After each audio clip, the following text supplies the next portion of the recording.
힘이신 여호와여, 내가 주를 사랑하나이다. 아멘. 우리 같이 일어서서 찬양 드리겠습니다.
할렐루야. 그의 성소에서 하나님을 찬양하며 그의 군능의 궁창에서 그를 찬양할지어다. 그의 능하신 행동을 찬양하며 그의 지극히 위대하심을 따라 찬양할지어다. 아멘.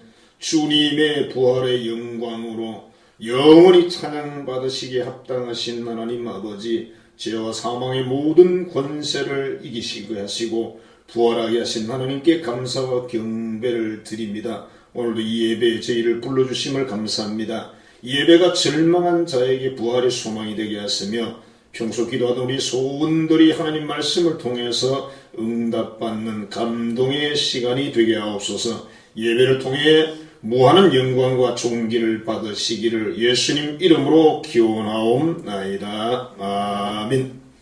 찬송가 37장입니다.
드리겠습니다.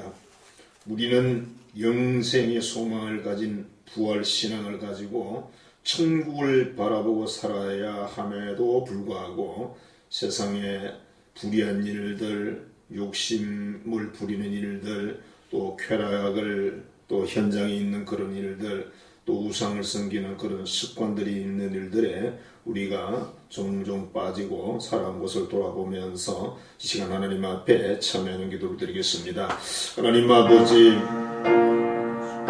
우리에게 마음을 다하고 신품을 다하고 힘을 다하고 목숨까지 다하여 여호와 하나님만 사랑하라 하신 주의 계명이 있음에도 불구하고 우리는 또한 영원한 생명과 부활과 천국을 믿는 하나님의 자녀임에도 불구하고 세상의 욕심을 따라 죄를 짓기도 하고 불의한 일에 걸음이 빠르기도 하고 또한 쾌락 현장에 또 여러가지 습관 속에 우리가 있었음을 이 시간 고백합니다.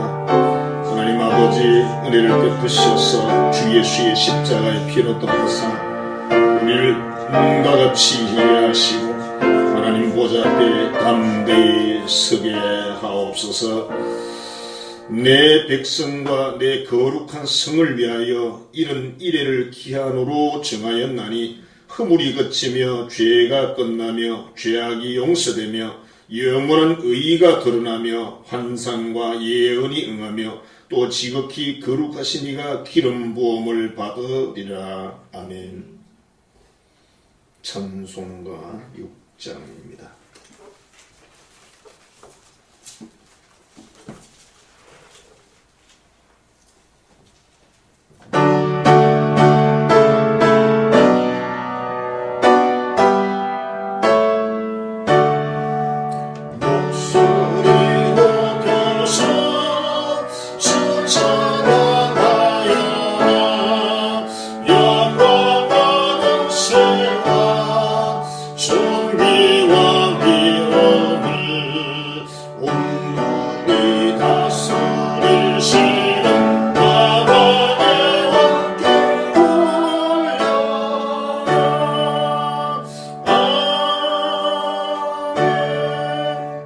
교동문 134번입니다.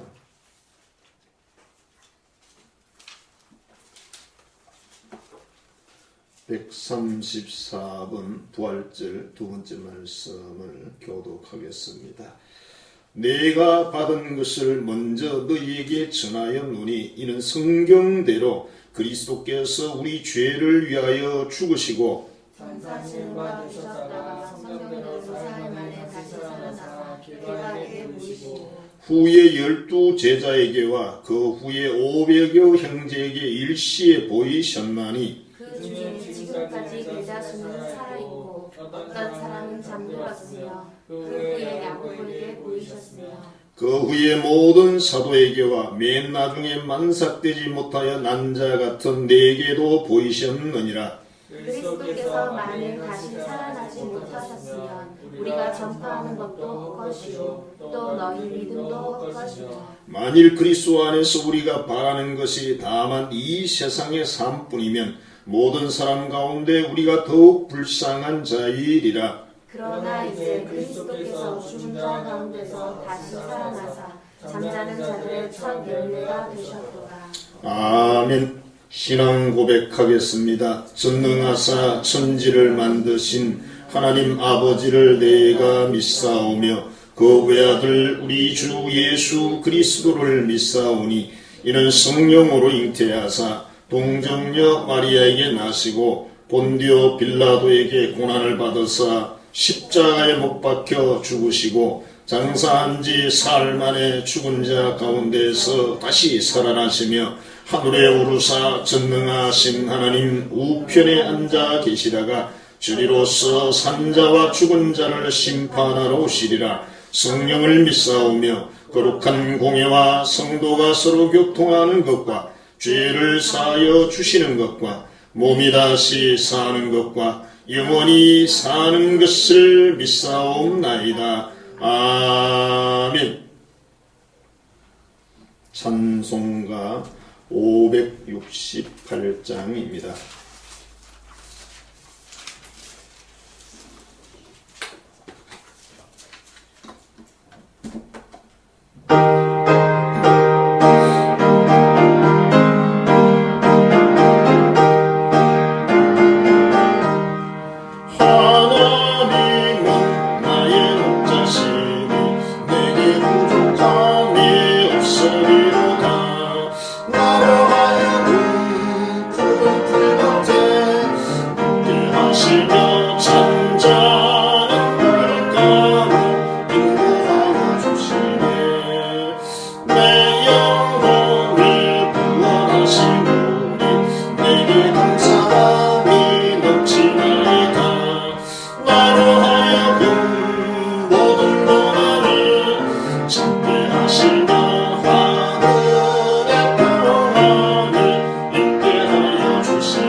기도하겠습니다. 그럼에도 불구하고 하나님 당신의 뜻을 이루시며 우주와 지구촌을 선으로 경영하시는 하나님 아버지, 감사와 찬양과 경배를 드립니다. 하나님의 거룩한 뜻을 성취하고 때로는 자녀들의 간구를 외면하시고 절망의 길로 이끄시는 하나님 아버지, 그러나 우리는 하나님을 믿사오며 마침내 가장 좋은 길로 인도하실 것을 고백합니다. 아직 어둠이 가득한 대지 위에 흔들리는 마음으로 하나님을 대면하는 저희들을 강한 팔로 붙드시고 하나님의 사역에 동참하게 하옵소서. 이 시간 하나님 아버지, 사랑하는 우리 한성의 가족들을 영혼마다 성령으로 임재하여 주시고 성령의 기름을 부으시며 충만하게 하여 주옵소서.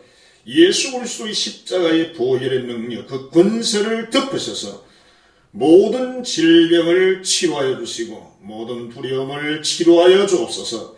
특별히 병원에 있는 자녀를 주께서 만지사 속히 잘 회복하여 퇴원할 수 있도록 인도하시고, 연약한 우리 모든 형제 자매들을 주께서 만지셔서 주의 긍휼과 자비를 베푸사 영육 간에 강건하게 하여 주옵소서. 우리에게 매일 일용할 양식을 주시는 하나님을 찬양합니다. 우리가 하나님 나라와 선한 사역을 위해 쓸 수 있는 모든 필요한 재물들도 저희들에게 공급하여 주옵소서.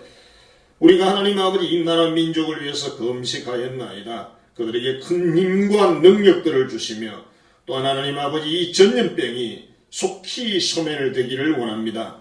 또 우리가 온전한 영과 마음과 육신으로 함께 모여 하나님을 온전히 예배할 수 있는 은총도 저희들에게 베풀어 주옵소서. 이 시간 예배 중에 역사하시고 말씀하시고 은혜를 베푸시며 응답하여 주옵소서. 예수님 이름으로 축복하며 기도하옵나이다. 아멘. 하나님의 말씀은 구약성경 시편 23편 1절부터 6절 말씀입니다.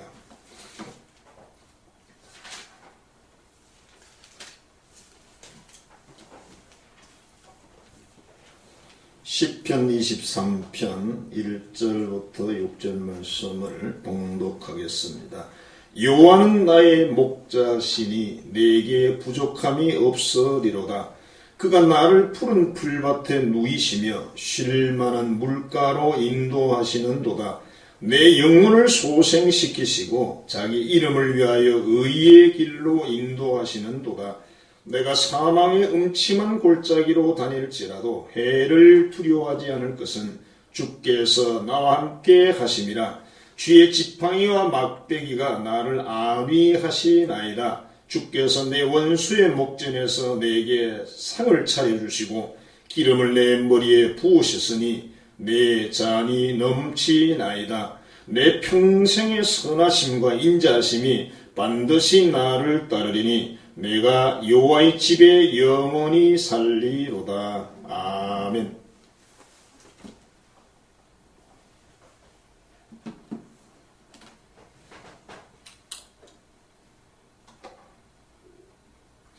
오늘 이 시편 23편 1절부터 6절 말씀을 가지고 여호와는 나의 목자시니 하는 제목으로 은혜를 나누고자 합니다.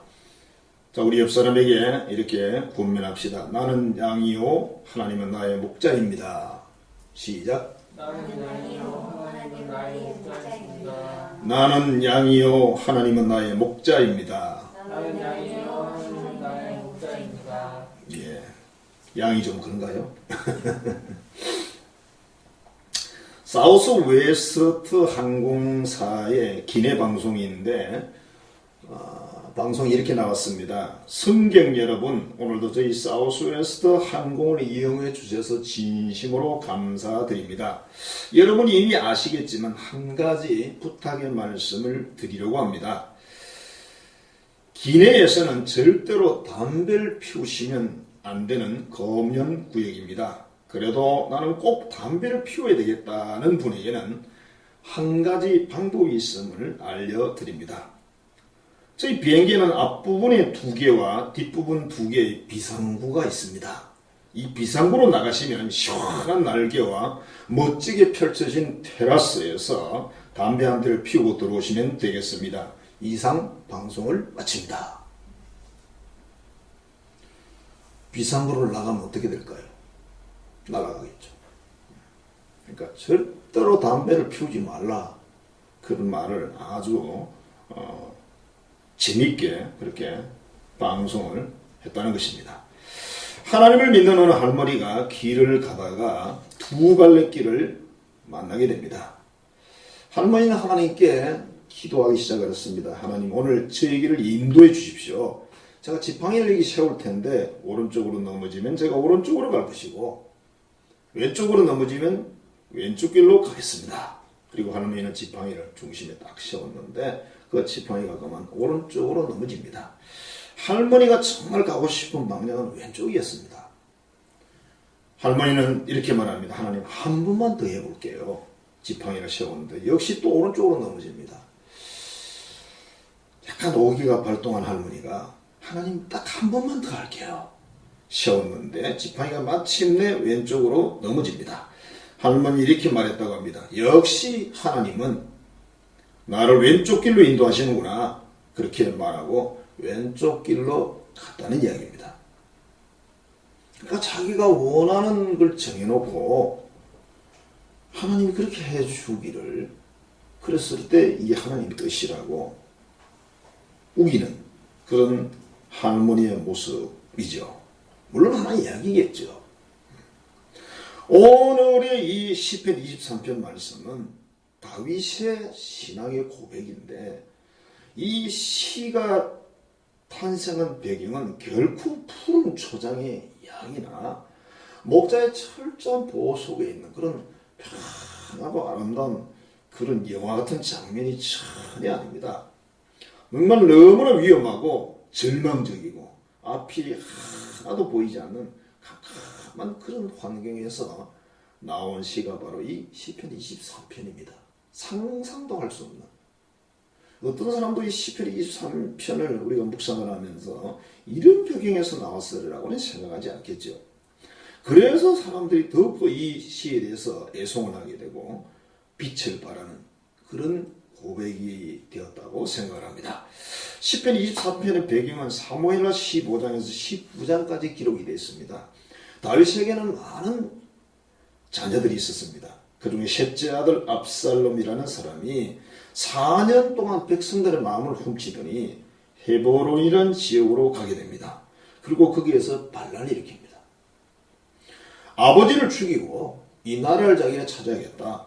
여기에 많은 장수들이, 많은 백성들이, 많은 군인들이 참여를 했습니다. 너무나 갑작스럽게 반란이 일어났고 군대가 동원됐기 때문에 다윗이 피난을 갑니다. 백성들도 그 뒤를 따르는데 사무엘하 15장 30절에 보면 다윗이 감람산 길로 올라갈 때 그의 머리를 그가 가리고 맨발로 울며 가고 그와 함께하는 모든 백성들도 각각 자기의 머리를 가리고 울며 올라가니라. 한 제국의 황제가 자식의 반란 때문에 머리를 풀어헤치고 맨발로 울면서 피난을 가는 이 상황, 백성들도 같이 그렇게 울면서 따라가는 그런 상황이 일어난 것입니다. 압살롬이라는 사람의 전략가가 아히도벨인데 이 사람은 이렇게 말했습니다. 나에게 특수부대원 12,000명을 주시면은 내가 빨리 달려가서 기습을 해서 당신의 아버지 다윗 왕을 죽이겠습니다. 그러면 이 반란은 성공합니다. 그렇게 말을 했는데 그 사이에 뭐 여러 가지 또 내용들이 있어요. 결국은 이 압살롬이라는 사람이 아히도벨의 이 전략을 받아주질 않습니다. 만일 그 전략을 수용했다면 다윗은 정말 죽을 수도 있었습니다. 근데 사무엘하 17장 14절에 보면 하나님께서 이 압살롬에게 벌을 주시려고 작정하셨더라. 그렇게 기록하고 있어요. 그러니까 하나님께서 다윗 이 압살롬의 반란을 용납하지 않겠다는 겁니다. 그래서 결국 이 아이도벨이라는 전략가는 자기의 전략이 통하지 않으니까 결과가 뻔하니까 자기 고향으로 돌아가서 자살하고 맙니다. 이것이 하나님께서 개입하셨고 하나님께서 기적을 베푸셨던 그런 하나의 사건입니다. 그리고 사람들이 다윗이 지금 피난을 가는데 막 돌을 던지면서 온갖 저주를 다 퍼붓습니다. 함께 가던 신하들이 말합니다. 장수들이 말합니다. 저들을 죽일 거예요. 힘이 없는 게 아니에요, 지금. 아무리 피난을 가도 그 백성들 죽일 힘이 없는 게 아니에요. 그때 다윗이 이렇게 말합니다. 아니다. 아들도 나를 죽이려고 하는데 이 사람들이 나에게 돌 던지고 저주를 퍼붓는 건 아무것도 아니다. 하나님께서 저들에게 명령하셨을 거야. 나를 저주하라고, 돌 던지라고. 그러니 내가 여기에서 돌을 맞고 저주를 그냥 조용히 겸손하게 수용을 하게 되면 혹시 하나님이 여호와께서 나의 원통함을 생각하셔서 이것 때문에 나에게 선으로 갚아주실 수도 있는 거 아니겠느냐. 괜찮다. 놔둬라. 그러니까 이 다윗이라는 사람은 지금 피난을 가면서 이 불리한 상황에서 언제 죽을지도 모르는 상황에서도 하나님 앞에 지금 서서 피난을 가고 있는 거예요. 자기가 하나님 앞에 범죄한 그 사실 때문에 이 모든 것이 왔다는 것을 생각하면서 모든 그 저주나 이 모든 것들을 다 수용을 하는 거예요. 수용을 하면서 내가 이렇게 했을 때 하나님께서 나를 불쌍히 여겨서 건져주시면 얼마나 좋겠느냐 하는 그런 자세예요. 이 보통 사람들이 할 수 있는 일이 아닙니다. 힘이 있잖아요. 우리는 힘이 있으면 힘을 쓰고 싶지. 그러나 이 다윗이라는 황제는 힘이 있었음에도 불구하고 힘을 쓰질 않아요. 왜? 하나님 앞에 자기가 범죄한 것 때문에 벌을 주시는 건데 벌을 내가 달게 받아야지. 그래야 벌이 줄어들 수 있다.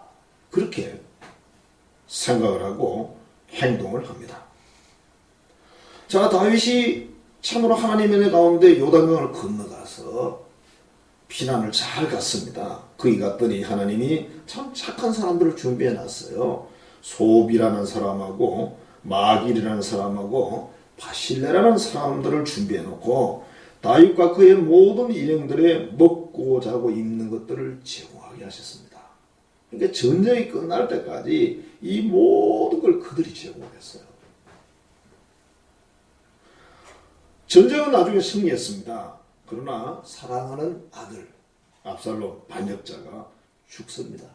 그래서 다윗이 또 옵니다. 내 사랑하는 아들 압살롬아.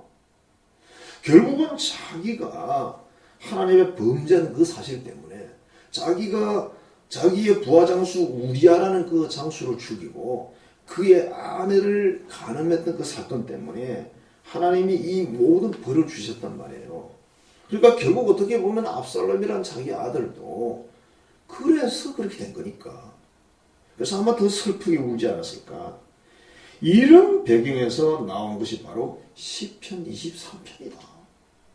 그러니까 우리가 23편을 쭉 읽어보면 너무 좋잖아요. 어둠이 전혀 없어요. 너무 좋아요. 편하고 세상에 푸른 초장에 그냥 맑은 시냇가에 양들이 놀고 거기 목자가 있고 끝내주는 그야말로 그죠? 소풍가고 싶은 장소죠. 상황이. 다시 설명을 한다면 사랑하는 아들의 반란, 아버지를 죽이고 왕이 되겠다고 나선 아들의 반란이 있었고 그 엄청나고 험한 길을 낮 밤을 거치면서 울고 불면서 피난을 가는 그 다윗 황제, 또 많은 사람들이 돌을 던지면서 저주를 퍼붓는 그런 상황, 언제 죽음을 당할지 모르는 위기를 넘기는 상황, 그리고 이제 바실레라는 사람과 두 명의 도움을 통해서 또 은혜를 경험하는 상황, 이 모든 것 속에서 시편 23편이 나왔다는 것입니다. 자, 그렇다면 이런 상황에서 과연 이런 고백을 할 수 있을까? 여호와는 나의 목자시니 내게 부족함이 없다고? 무슨 부족함이 없어요? 푸른 풀밭에 누이시며 쉴만한 물가로 나를 인도하신다고? 아닌 것 같은데요. 내 영혼을 소생시키시고 의의 길로 인도하신다고? 사망의 엄침한 골짜기에서 해를 두려워하지 않을 것은 쥐의 지팡이와 막대기가 나를 안위하신다고? 원수의 목전에서 상을 차려주시고 잔이 넘친다고? 그래서 내가 여호와의 집에서 영원히 살겠다고 고백할 수 있을까 하는 것입니다. 하나님이 왜 다윗을 그토록 사랑하셨는지, 다윗이 죄를 안 지은 것도 아니고 왜 그렇게 다윗 그랬을까? 다윗을 너무 사랑했어. 다윗을 너무 사랑해서 다윗 같은 사람이 어디 있겠냐. 내 마음에 정말 드는 사람이다. 그렇게 고백을 하면서 정말 그 후손들이 좀 잘못을 했음에도 불구하고 그 이후로 남쪽 유다라는 나라를 맡기고 수십 명의 왕들이 거기에서 나오죠. 그리고 북쪽은 먼저 망하고 또 남쪽 유다가 끝까지 또 믿음을 지키고 마침내 결국 우상을 섬기고 망하긴 하지만 또 70년 뒤에 돌아오게 하고 이런 수많은 은혜들이 정말 이 다윗이 온전한 인간은 아니지만 하나님을 믿고 하나님을 순종하기 위해서 최선을 다했어요. 죄를 지어 벌을 받는 상황에서 최선을 다했다. 그래서 아마도 하나님이 다윗을 사랑하지 않았을까? 우리는 과연 이렇게 고백할 수 있을까요? 그래서 첫 번째, 여호와가 나의 목자인가라는 주제를 정했어요. 진심으로 그분은 정말 내 인생의 목자인가? 내 가정의 목자인가? 내 자녀들의 목자인가? 진짜로 그런가? 우리 사람들도 뭐 서로 말을 하면서 상대방의 마음을 약간 이렇게 읽어볼 수 있잖아요. 하나님께서는 뭐 완벽하게 읽으시죠. 내가 양이다. 그가 나의 목자이시다. 정말 내가 그분의 양이라면 하나님이 인도하시는 대로 따라가야 돼. 양은 뭐 아무것도 할 수가 없어요. 목자를 따라가야 돼요. 그 하나님의 계명이나 하나님 말씀 그대로 따를 땐 내가 그분의 양이 되는 것이죠. 그야말로 죽자 사자 따라가야 거기 물도 있고 풀도 있고 보호도 있고 다 있어요.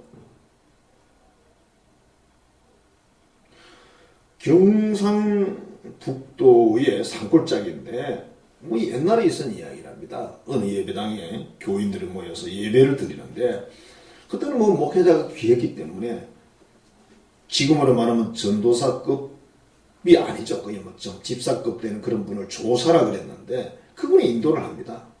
성경을 시편 23편을 읽었대요. 전기가 없어요. 그래서 뭐 호롱불 켜놓고 하니까 어둡습니다. 그리고 한글이 짧아.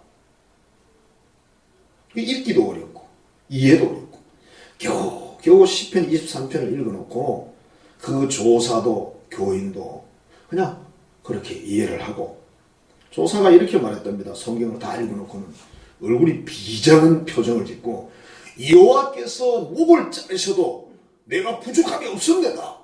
이렇게 소리를 지른대요. 목을 자르셔도 그래도 부족함이 없습니다. 그러니까 이 세상의 교인들이 내도 그랬답니다. 우리가 생각할 때는 성경도 읽을 수도 또 이해도 잘 못하는 그런 교인들이지만 그들은 정말 하나님을 목자로 믿는 아멘 신앙이었다는 거예요. 내 목을 잘라도 오케이.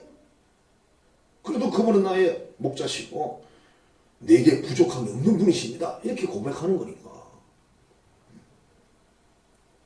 오직 여호와 하나님만 내 인생의 내 삶의 목자이고 주인이고 주권자다. 이걸 정말 믿는다면 무조건 따라가야 된다. 이것이 진짜 하나님의 목자를 믿는 양의 모습이라는 겁니다. 내 마음대로 나의 뜻대로 그렇게 사는 것은 하나님의 양의 삶은 적어도 아니다. 성경에서는 양과 염소의 비유를 예수님이 말씀하신 게 마태복음 25장에 나와 있죠. 염소는 어찌됐든 말을 안 듣는 그런 동물로 상징이 됐습니다. 그러나 양은 말을 잘 듣는 동물로 상징을 했죠. 어쨌든 예수님은 그 25장에서 양과 염소에 비유해서 양은 하나님 나라로 들어가는 사람들을 비유하고 염소는 반대로 가는 사람들을 비유했습니다.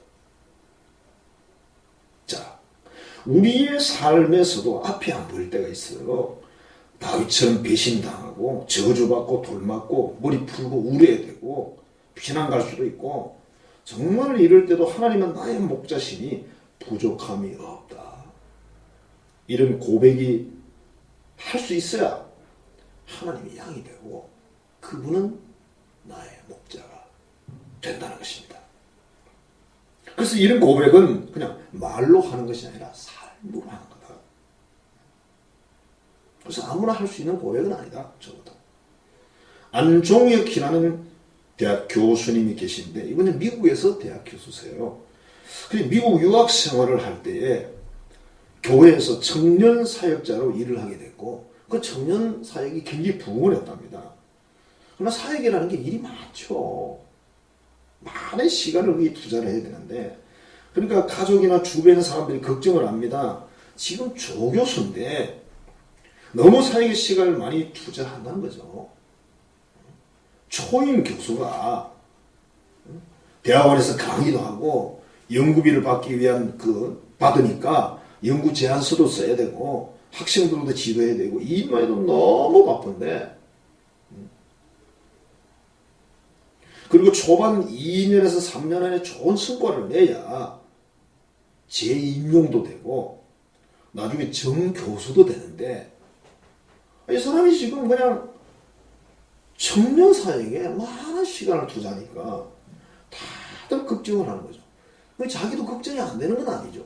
야 진짜 내가 그러다가 정말 이 재임용이 안 되면 정교수도 안 되고 그럼 내가 유학 와가지고 어떻게 될까? 자기도 걱정이 막 밀려오는 거죠.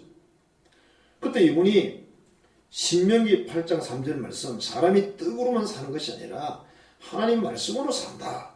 이 말씀을 깊이 묵상을 하고 이런 결단을 했답니다. 내 인생에 어떤 대가를 치르더라도 내가 하나님 믿고 따르기로 결단한다. 정말 죽기 살기로 내가 하나님을 목자로 믿고 따르겠다. 그러면서 그 사역을 계속 하면서 그 일을 했다고 합니다. 그리고 마침내 하나님께서 이 초임 교수 3년 차에 자기를 쓰셔가지고 미국 방위 고등 연구 계획국으로부터 400만 달러의 규모의 연구 프로젝트를 수행하게 하시고 조교수 임용 7년 만에 정교수가 되게 하셨다는 겁니다. 어마어마한 일이에요. 이것이 하나님을 목자로 모신 다윗 같은 양의 길이다. 다윗의 삶에 지금 그런 고백이 나올 수 있는 환경이 전혀 아닌 거죠. 우리가 정말 이 안종의 교수의 이런 환경이 됐을 때 정말 하나님 말씀을 붙들고 감당이 보통 일이 아니에요.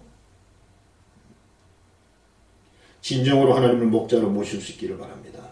내 인생의 목자, 내 가정의 목자, 나의 자녀들의 목자로 모셔라. 이게 바로 성공과 승리의 길이다.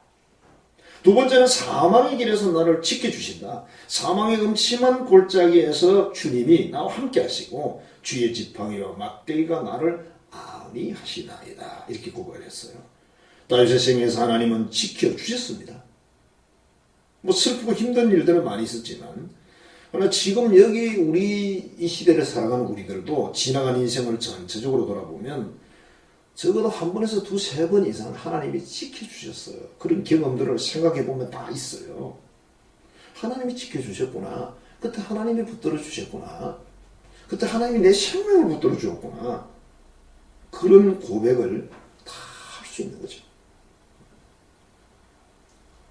아프리카에 선교사로 있는 노록수라는 분이 계신데 이분이 2001년도에 그때가 7월 9일인데 아들은 노하영이고 나이가 23세였답니다. 같이 차를 타고 이렇게 가는데 그 노록수 선교사의 친구 아들이 아마 죽었었나 봐요. 그래서 그것에 대해서 아들과 대화를 하면서 하나님을 약간 원망하는 말을 했대요. 왜 선교사로 나와서 이렇게 고생하는데 아들을 그렇게 하나님이 데려가셨을까? 그런 비슷한 말을 했을 때 그 아들 노화영이가 이렇게 말했다는 거예요. 아버지, 요건 10남매를 잃고도 하나님께 찬송을 드렸다고 하는데 뭐 하나님의 선미를 받아들여야죠. 그렇게 대화를 하면서 지금 운전을 아버지가 하고 있는데 이 말이 떨어지자마자 앞에 어떤 차가 갑자기 이 차 앞으로 왔다는 거예요. 그래서 그 차를 피하기 위해서 핸들을 급하게 돌리다가 차가 뒤집히면서 도로 밑으로 굴 떨어졌습니다. 아들은 차 밖으로 튕기져 나왔는데 한참 후에 정신을 차리고 구급대에다 전화를 했답니다.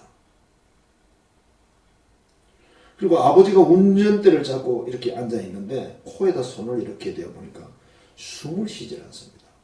그래서 아버지가 돌아가셨구나. 그 집에 어머니께 전화를 했답니다. 아버님이 돌아가셨습니다. 자, 그래 놓고는 아들이 마음에 이 타고 만리해서 아버지가 죽고 어머니하고 어떻게 살까 하고 한숨을 쉬면서 앉아 있었답니다. 그때 갑자기 하나님의 음성이 들렸습니다. 네가 하나님을 믿느냐? 아버지 하나님을 믿느냐? 그때 아들이 정신이 번쩍 들어서 하나님 제가 믿습니다. 그렇게 대답을 했대요. 그러니까 이런 음성이 또 들렸습니다. 내가 너를 돌볼 것이니 걱정하지 말고 믿으라. 그리고 아들의 전화를 받은 그 사모님은 하나님께 간절히 기도를 하는데 하나님 말씀이 또 자기에게 왔어요. 너희를 향한 나의 생각은 내가 아는데 평안이고 재앙이 아니다. 너희에게 미래와 희망을 주는 것이니라 하는 예레미야 29장 16절 말씀이 그 마음에 왔어요. 그래서 말씀을 받고 이 노록수 목사님이 살겠구나, 남편이 살겠구나, 확신 중에 기도를 하고 있었답니다. 그리고 이 선교사 한 차 안에 갇혀가지고 꼼짝도 못하고 이제 말도 못하고 그의 의식만 살아가지고 이런 생각이 들었답니다. 사람이 이렇게 죽는 것이구나. 주님 내 영혼을 받아주십시오. 그 기도를 이 의식을 가지고 그냥 수도 없이 했답니다. 그렇게 한 시간이 바로 6시간 걸렸는데 6시간 후에 슉 하고 이 선교사님이 깨어났답니다. 자, 1997년에 개척한 그 교회가 지금은 한 800명 정도 출석하는 그런 훌륭한 교회로 세워졌다고 합니다. 사망의 음침한 골짜기에서 하나님께서는 그 선교사님 아들에게 네가 나를 믿느냐?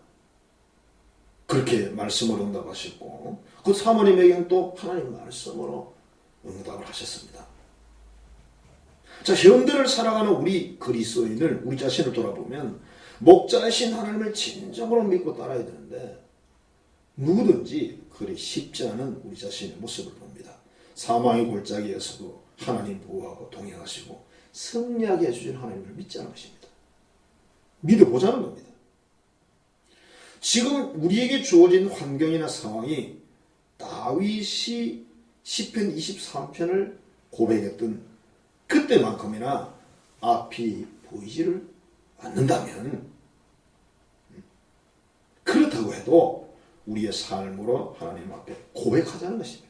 오직 하나님이 나의 목자이십니다. 하나님은 나에게 부족함이 없습니다.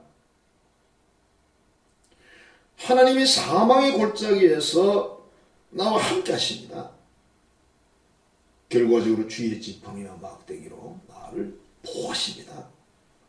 하나님이 결국 원수의 눈앞에서 내게 상을 차려주실 것입니다. 잔치상입니다. 그렇게 정말 하나님께 고백해야 된다는 것입니다. 우리는 우리 눈앞에 있는 환경을 보면서 사실 많이 절망하고 이게 정말 끝이 아니냐 걱정도 하고 두렵기도 하고 그렇습니다. 그게 뭐 목회자든 교인이든 뭐 목회자라고 믿음이 대단한 거 아니잖아요. 뭐 마이크 잡고 큰 소리 친다고 믿음이 좋은 게 아니잖아요. 자신의 내면에 있는 그 진정한 자기 자신과 하나님과의 관계에서 그 믿음과 순종의 그것이 연결돼 있어야지. 뭐 남 앞에서 큰 소리 치는 거 의미가 없습니다. 어떤 분이 이렇게 말합니다. 하나님이 다 하셨습니다. 우리가 생각하는 거하고 하나님은 다릅니다. 하나님은 우리보다 위대하고 크신 분입니다. 그분의 선한 뜻이라는 것은 우리가 이해할 수 있는 게 아닙니다. 그러므로 내 앞에 보여지는 현상을 보고 실망하나 낙심할 것이 아니라 그 전지전능하신 그 하나님을 믿자는 것입니다. 그분이 이 모든 것을 주관하시는구나. 그분이 나의 목자이시고 내 가정의 목자이시고 내 자녀들의 목자이시구나. 이것을 고백해야 된다.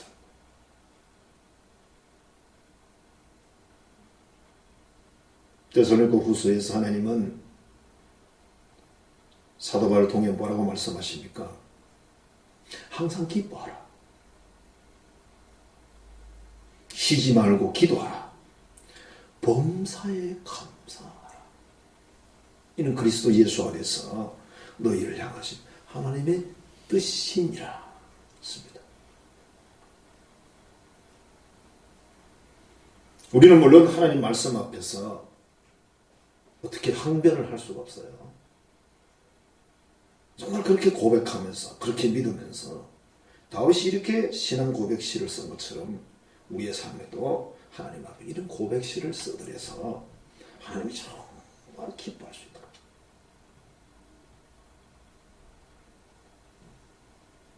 하나님은 당신의 자녀들이 어떤 상황 때문에 풀이 죽어가지고 이렇게 하고 있는 것을 기뻐하지 않는다는 겁니다.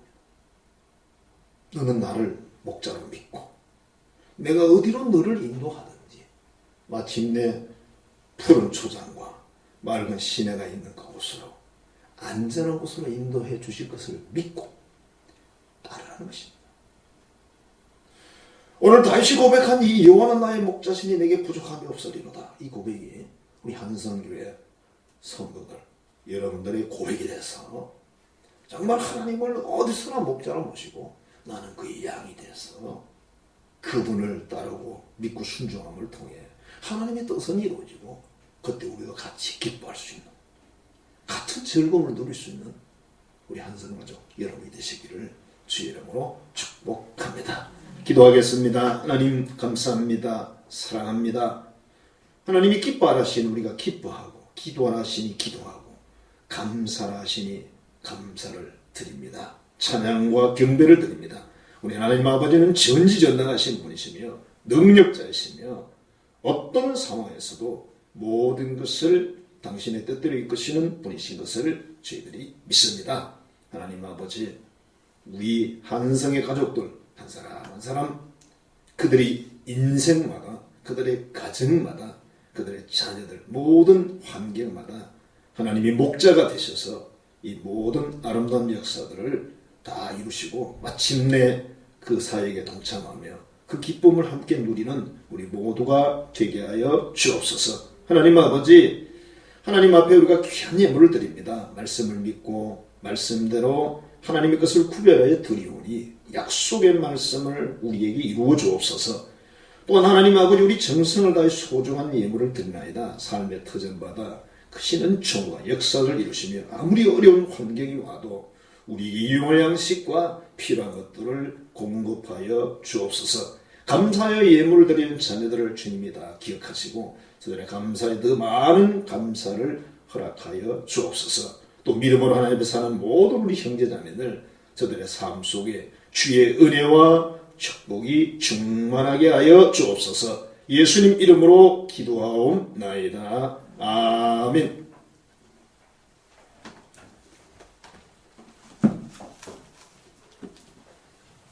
찬송가 570장입니다.